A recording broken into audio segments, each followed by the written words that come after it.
Shalom! Sekarang ini aku bakalan ngasih penjelasan tentang ugahari, hedonisme, dan predestinasi. Dan juga aku ada wawancarain dua temen aku di gereja. Dan kita tahu apakah mereka bagian dari hedonisme atau ugahari nih, ya kan? Coba dong. Keugaharian adalah sebuah kata yang berasal dari akar kata ugahari yang berarti lemah dan sederhana. Dengan kata lain, ugahari itu tidak berlebihan. Nah, lalu gimana dong contoh-contoh ugahari dalam kehidupan sehari-hari? Check it out! Orang yang hidup dengan asas keugaharian akan berusaha sederhana dan tidak bermewah-mewah. Misalnya uangnya berlebih, maka uang itu akan disumbangkan kepada mereka yang berkekurangan atau digunakan untuk membangun gedung-gedung untuk melayani masyarakat seperti sekolah, rumah sakit, dan lainnya. Kedua, hedonisme. Hedonisme adalah lawan kata dari keugaharian. Di sini tertulis kalau menurut Stanford Encyclopedia of Psychology, kata hedonisme berasal dari kata Yunani kuno yang berarti kesenangan. Hedonisme secara psikologis dan motivasional menyatakan bahwa hanya kebahagiaan dan rasa sakit yang memotivasi kita. Hanya kebahagiaan yang berharga atau bernilai dan rasa senang akan mendorong seseorang untuk berusaha dan bekerja keras. Sementara penderitaan atau ketidaksenangan akan membuat orang tidak berusaha dan malas sekali berjuang. Kira-kira apa ya contoh hedonisme dalam kehidupan sehari-hari? Mari kita lihat.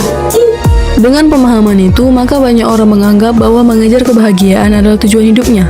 Misalnya, pesta-pesta, mengamburkan uang untuk membeli barang mewah, dan juga berjalan ke luar negeri. Hidup mewah seperti ini juga dilakukan oleh para pejabat, artis, serta orang-orang yang disebut dalam media sebagai crazy rich untuk memenuhi kesenangannya. Ketiga, predestinasi. Pada tahun 1864 sampai 1920, Max Weber, seorang pakar sosiologi dari Jerman, pernah melakukan penelitian tentang apa yang menyebabkan negara-negara Eropa Barat, khususnya Jerman dan Belanda, begitu kaya. Menurut Weber, ini berdasarkan pertanyaan orang Kristen di sana. Bagaimana saya tahu bahwa saya selamat? Pertanyaan ini didasarkan oleh ajaran Johannes Calvin yang banyak diikuti oleh mereka. Nah, pada waktu Johannes Calvin masih hidup pun, dia juga pernah ditanyakan seperti ini. Dan jawabannya adalah predestinasi. Nah, katanya tujuan hidup kita ini sudah ditetapkan oleh Allah, bahkan sejak kita dalam kandungan ibu. Tapi kita tidak akan pernah tahu selamat atau enggak, karena ini adalah rahasia Allah.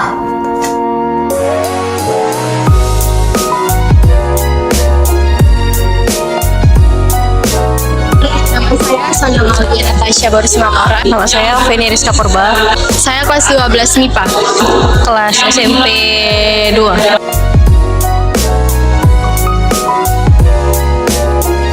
Kalau untuk bermain game, saya sebenarnya kalau bermain game itu nggak terlalu lama. Kalau misalnya bermain game itu hanya untuk habis belajar kalau capek atau gimana gitu. Tapi kalau untuk ditanya berapa jam itu nggak, hampir dari 1 jam, 30 menit lah. Karena saya juga main gamenya niat-niatan, jadi saya banyak jedanya dalam sehari. Kadang saya bermain game pagi hari atau siang hari dan malam hari. Dan waktu yang saya gunakan untuk bermain game adalah 6 jam.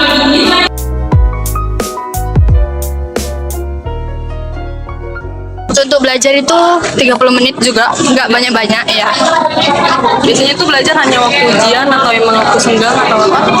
Kalau misalnya itu terkadang tergantung mood. Kalau misalnya lagi pengen belajar, lagi pengen produktif, ya belajar. Tapi kalau misalnya tergantung ujian juga pernah.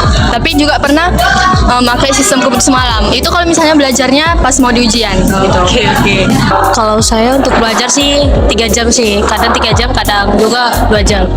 Itu kira-kira kamu belajar hanya sewaktu ujian atau sewaktu senggang atau gimana nih? Saat hujan saja, soalnya saya kalau waktu senggang lebih banyak waktu untuk bermain game. Oke.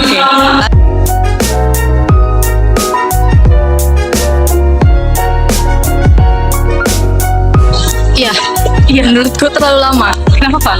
Karena bosan terus itu banyak kegiatannya, udah gitu aja. Cukup sih, soalnya waktunya lebih fleksibel aja gitu.